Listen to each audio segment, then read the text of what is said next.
సింధు సింధు సింధు సింధు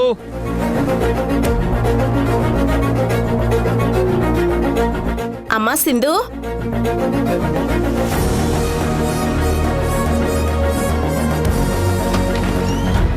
అమ్మా అమ్మా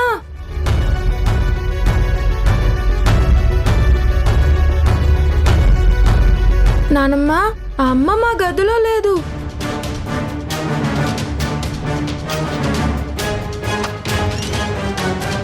అక్క అక్క అక్క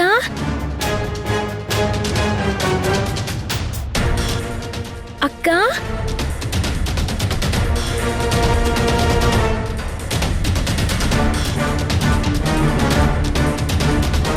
ఆరాధ్య అక్క కూడా గదిలో లేదు నానమ్మ. ఆరాధ్య మధుతో బయటికి వెళ్ళింది కదా, తను గదిలో ఎలా ఉంటుంది? కానీ సింధు ఎక్కడికి వెళ్ళుంటుంది?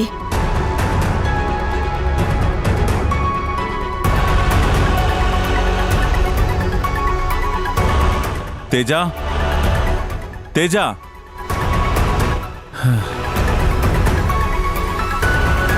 మన తేజ ఏదో మత్తులో ఉన్నట్టున్నాడు. ఎంత లేపినా లేవడం లేదు.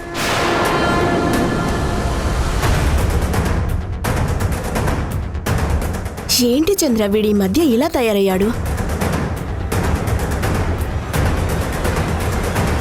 పొద్దున్న లేస్తాడు, నేను ఎప్పుడు పడుకుంటున్నానో ఎప్పుడు లేస్తున్నానో తెలియడం లేదు అంటున్నాడు.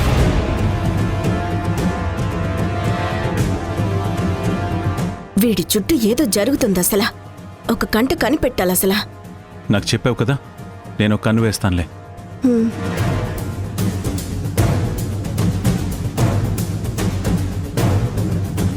సింధు రెస్టారెంట్లో తింటూ తింటూ సడన్ గా లేచి ఎక్కడికి వెళ్ళినట్టు? ఇప్పటి వరకు ఇంటికి రాకుండా ఏం చేస్తుంది అసలా?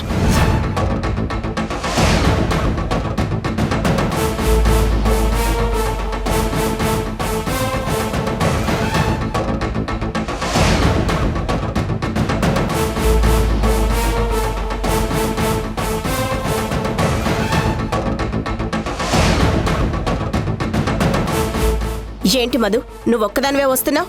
ఆరాధ్య ఎక్కడా?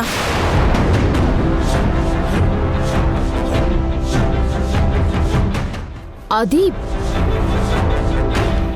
ఆరాధ్య ఇంట్లోనే ఉంది కదా అత్తయ్య. ఇంట్లో లేదు. అయినా తనను వదిలిపెట్టి నువ్వు బయటికెలా వెళ్ళావు?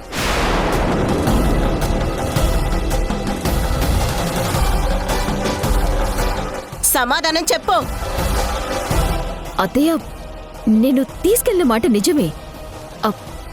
మధ్యలో ఇంకో పని పడేసరికి తనని తిరిగి ఇంట్లోనే డ్రాప్ చేశాను. ఇక్కడే ఉండమన్నాను.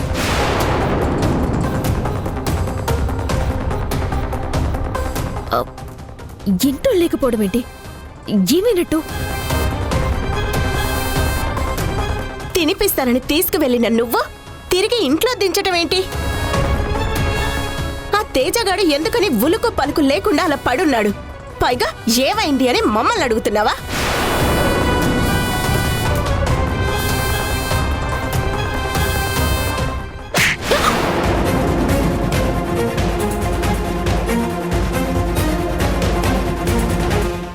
ఏం మనిషివే నువ్వు? ఏం బ్రతుకు నీది అసలా? చిన్నపిల్లని బయటికి తీసుకెళ్తానని చెప్పి మాతో పాటు రానివ్వకుండా ఆపేశావు. తన పరిస్థితి బాలేదని తెలుసు. డాక్టర్ ఒంటరిగా ఉండకూడదన్నారని కూడా తెలుసు. అయినా తనని ఇంట్లో వదిలేసి పెత్తనాలకి వెళ్ళావంటే నేను ఏమనుకోవాలి? నీకు కొంచెమైనా బాధ్యత ఉందా? అమ్మా, వీళ్ళకి బాధ్యత అంటే ఏంటో తెలీదు. నువ్వు కాబట్టి కేవలం చెంపదెబ్బతో వదిలేసావు. అదే నేనైతే నా కళ్ళ ముందు ఇన్ని నాటకాలు ఆడినందుకు తనని ఇక్కడే చంపి పాతేసేవాణ్ణి.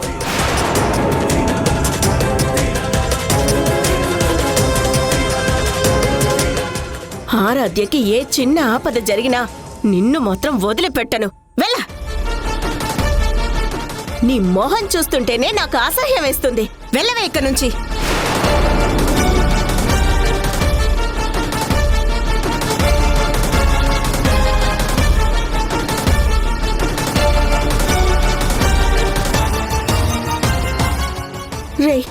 అసలు ఏమై ఉంటుందిరా?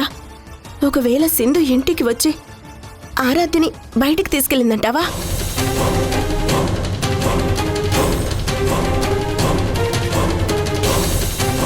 నాకు చాలా భయంగా ఉంది చంద్ర. గదిలో తేజ మత్తులో పడుండటం ఏంటి? వీళ్ళిద్దరూ కనిపించకపోవడం ఏంటి? నా మనస్సేదో కీడు శంకిస్తోంది.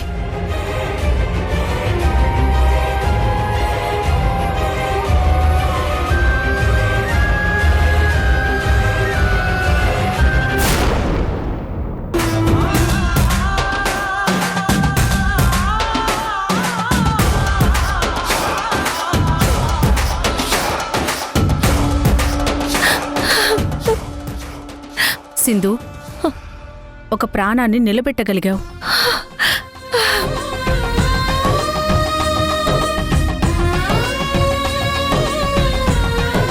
కేవలం ఒక్క నిమిషం లేటైనా ఆ అమ్మాయి మీకు దక్కేదే కాదు. Thank you doctor, thank you so much. కానీ ఇంత చిన్న వయసులో అంత ప్రమాదం దగ్గరికి ఎలా వెళ్ళింది డాక్టర్? కొన్నిసార్లు విపరీతమైన భయం వలన, లేకపోతే మనసు ఒత్తిడి వలన మెదడులో గుండెలో ఒక రకమైన షార్ట్ సర్క్యూట్ అవుతుంది. దానివల్ల హార్ట్ ఫంక్షన్ సడన్గా ఆగిపోతుంది. తను కూడా ఆ స్టేజ్కే వెళ్ళింది.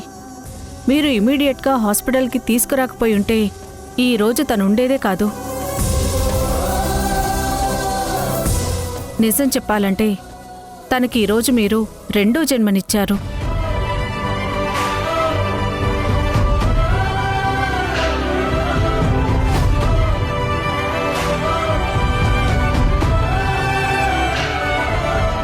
సరే, మీరు ఇక అమ్మాయిని చూడొచ్చు.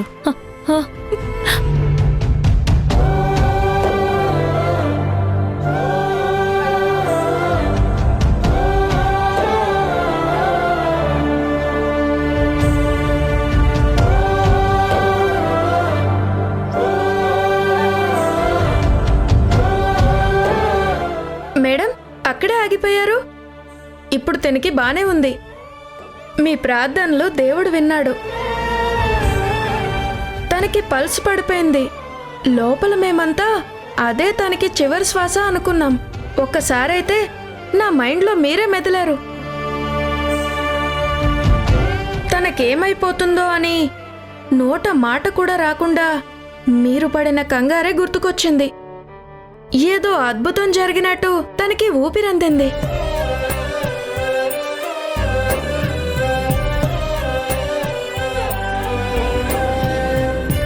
ఆ అద్భుతం మీ ప్రేమే.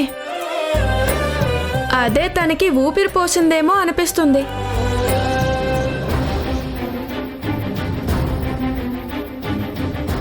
ఇంక మీరేం భయపడాల్సిన అవసరం లేదు. ధైర్యంగా ఉండండి. తను పూర్తిగా కోలుకుంటుంది.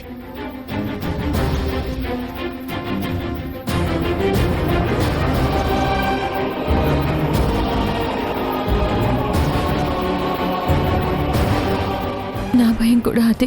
పూర్తిగా కోలుకున్న తను నేను దగ్గరికి వెళ్తే ఎక్కడ ఆవేశపడి మళ్ళీ ప్రాణం మీదకి తెచ్చుకుంటుందేమోనని.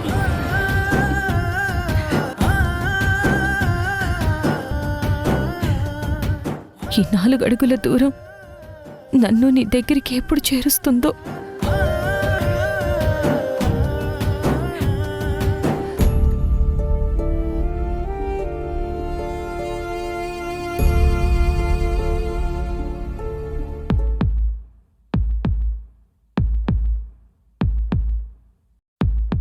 అమ్మా అమ్మా అమ్మా అమ్మా అమ్మా.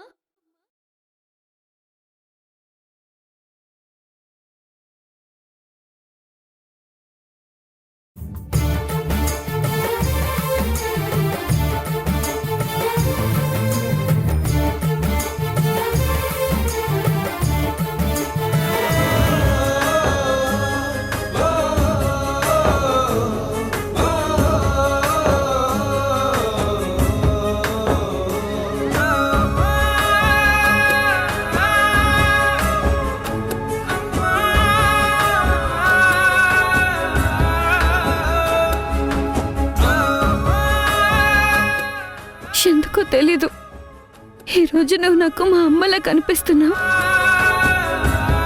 మా అమ్మే నా ముందు నుంచినట్టుంది.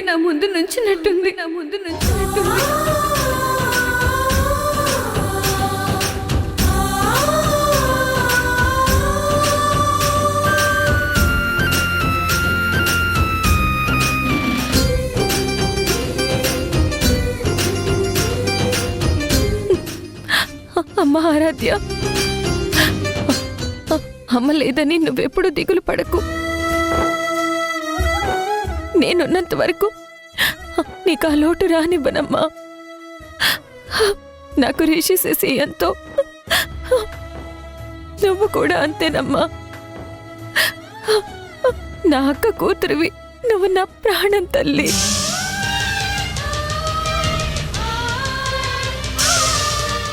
మరెందుకమ్మా నన్ను హాస్టల్లో పడేశావు?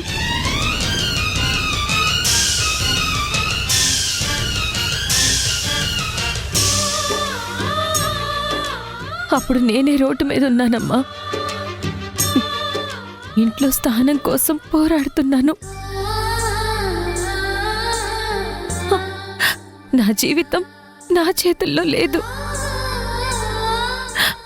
రోజుకో గండంతో పోరాడుతూ బతికున్నానో లేదో తెలియని పరిస్థితుల్లో గడిపానమ్మా. ఆ పరిస్థితుల్లో నీ దగ్గరికి రాలేకపోయానే కానీ నిన్ను వదల్లేదు ఆరాధ్య. అయితే నాకు మాట ఇవ్వమ్మా. ఇక పైన ఏం జరిగినా నన్ను వదిలి వెళ్ళనని మాటివ్వమ్మా.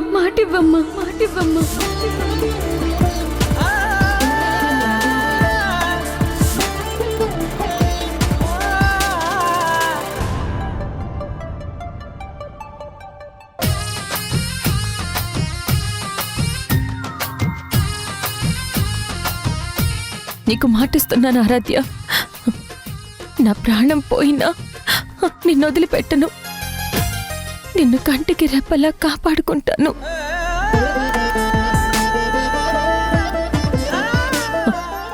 ఏ భయాన్ని నీ దరిదాపుల్లో కూడా రానివ్వను.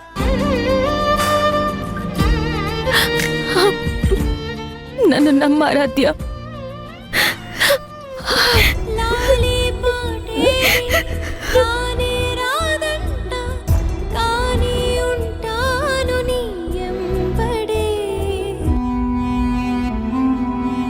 అమ్మా, నాకిలా జరిగిందని ఇంట్లో ఎవరితోనూ అనొద్దమ్మా.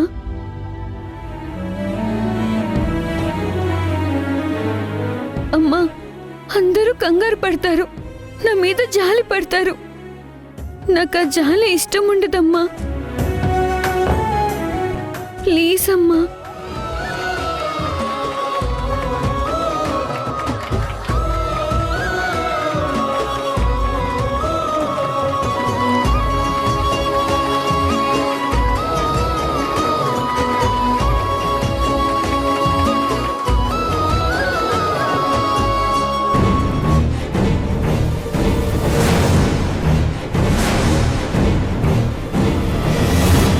రే, ఇంకా రాలేదేంట్రా? నాకు చాలా భయం వేస్తుంది. ఇక్కడే కూర్చొని వాళ్ళు ఎప్పుడొస్తారో అని ఎదురు చూడడం కంటే నేనే వెళ్ళి వెతికొస్తాను. మీరు కంగారు పడకండి, వాళ్ళు ఎక్కడున్నా నేను తీసుకొని వస్తాను.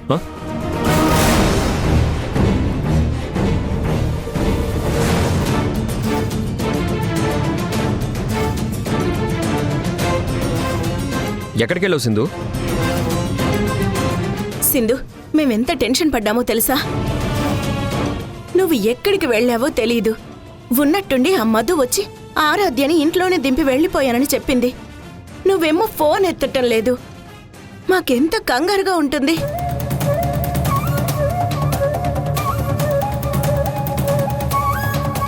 అమ్మా, నాకు ఇలా జరిగిందని ఇంట్లో ఎవరితోనూ అనొద్దమ్మా.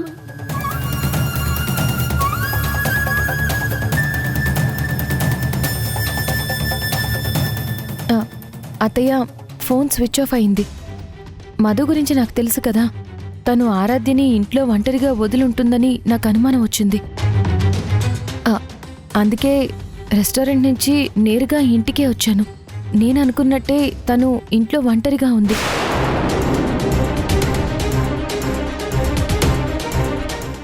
ఏంటి జరిగింది చెప్పేస్తుంది? నేను హాస్పిటల్లో అడ్మిట్ అయ్యానని కూడా చెప్పేస్తుందా? ఆరాధ్య ఆకలేస్తుంది అంటే ఇద్దరం బయటికి వెళ్ళి తినేసొచ్చాం.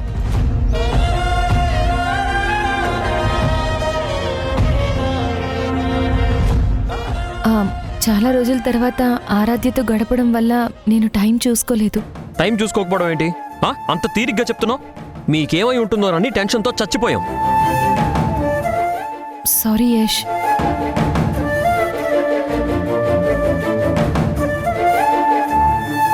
అమ్మ ఆరాధ్య, నువ్వు వెళ్ళి రెస్ట్ తీసుకో.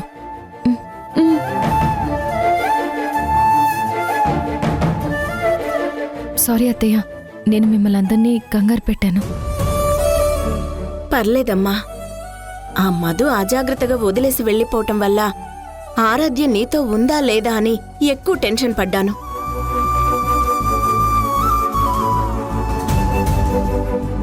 రేపు పండుగ కదా, మీరు వెళ్ళి రెస్ట్ తీసుకోండి. రేయ్, నువ్వు కూడా సింధుని ఏం అనకసలా. అందరం ప్రశాంతంగా పడుకుందాం. పద చంద్ర.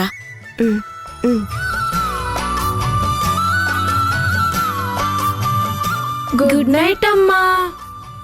గుడ్ నైట్ నాన్న.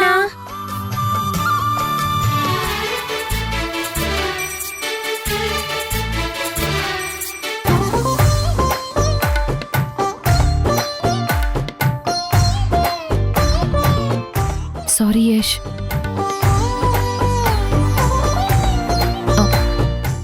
సారీ యష్. సారీ.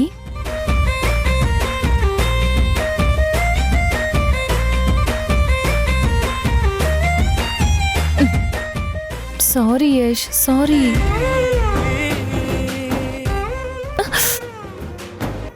నీ ఒంట్లో ఒక జీపీఎస్ ట్రాకర్ పెట్టేస్తాను. నాకు ఇంకే టెన్షన్ ఉండదు. పెట్టేసే Yash.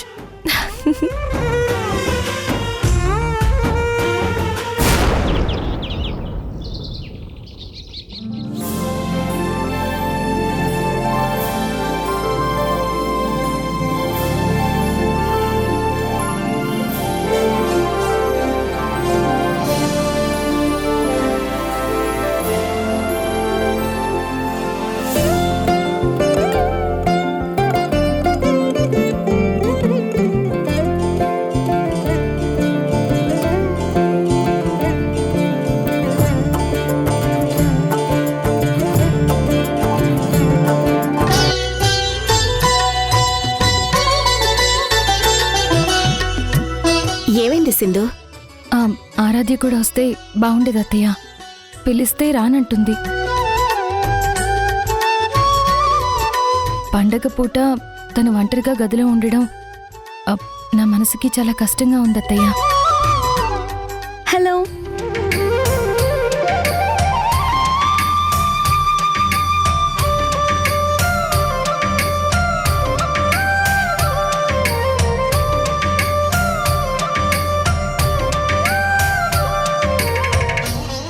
If you don't mind, నేను కూడా మీతో పాటు పూజలో కూర్చోవచ్చా?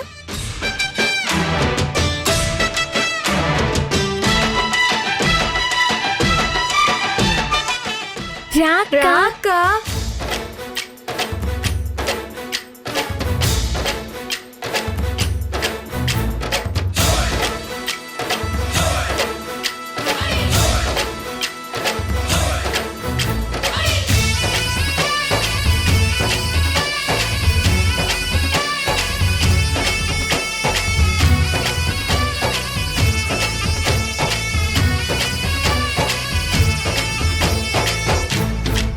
అమ్మా, మనం ఈ కుంకుమ ఎందుకు పెట్టుకుంటాము?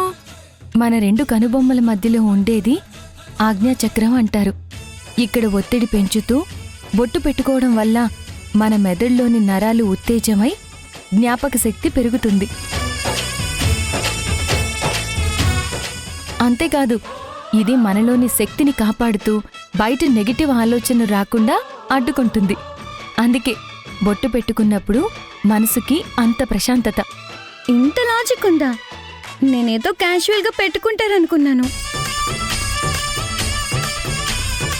మన పూర్వీకుల నుంచి వచ్చిన ప్రతి సాంప్రదాయం వెనుక ప్రతి శాస్త్రం వెనుక ఇలాంటివి చాలా ఉన్నాయి ఆరాధ్య.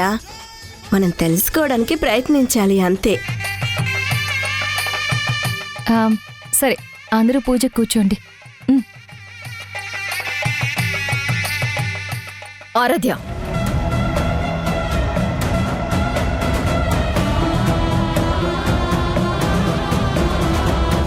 నువ్వేంటి వీళ్ళతో పూజలు కూర్చుంటున్నావు? వీళ్ళు మనల్ని ఎంత బాధ పెట్టారో మర్చిపోయావా? పండగంటేనే కుటుంబం అంతా కలిసి చేసుకునేది. ఈ రోజు కూడా నీకీ పంతాలెందుకు మధు? ఎందుకంటే ఏ రోజు మీరు మమ్మల్ని ఈ కుటుంబంలో ఒక్కళ్ళుగా చూడలేదు కాబట్టి.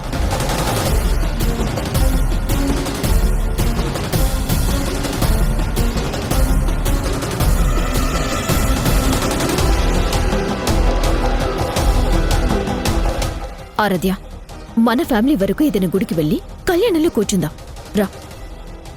మన ఫ్యామిలీనా? మరి నిన్న నన్ను వదిలేసి ఎక్కడికి వెళ్ళారు?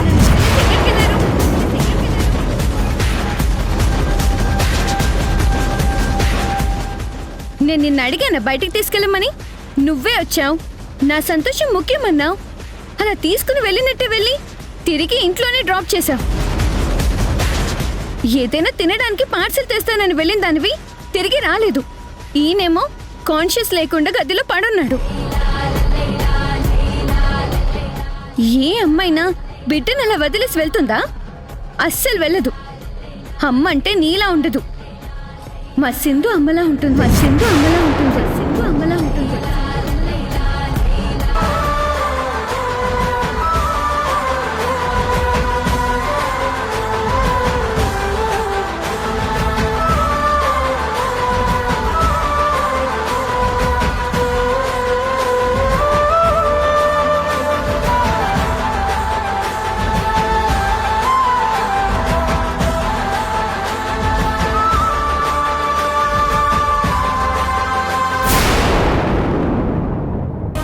ఈరోజు మా కోతి మామ డబ్బు ఎక్కడుందో చూపిస్తానన్నాడంట. డబ్బు చూపించకుండా మీ మావ కొత్త డ్రామాలు మొదలు పెడతాడు చూడు. ముందు వాళ్ళని పట్టుకోవాలి. పద యష్. పద.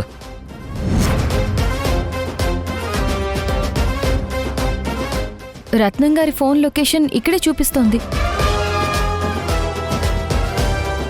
ఎక్కడికి తీసుకెళ్తున్నావయ్యా? తీసుకురావాల్సిన చోటికే తీసుకొచ్చా. ఇప్పుడు మీ కళ్ళకున్న గంతలు తెరవండి.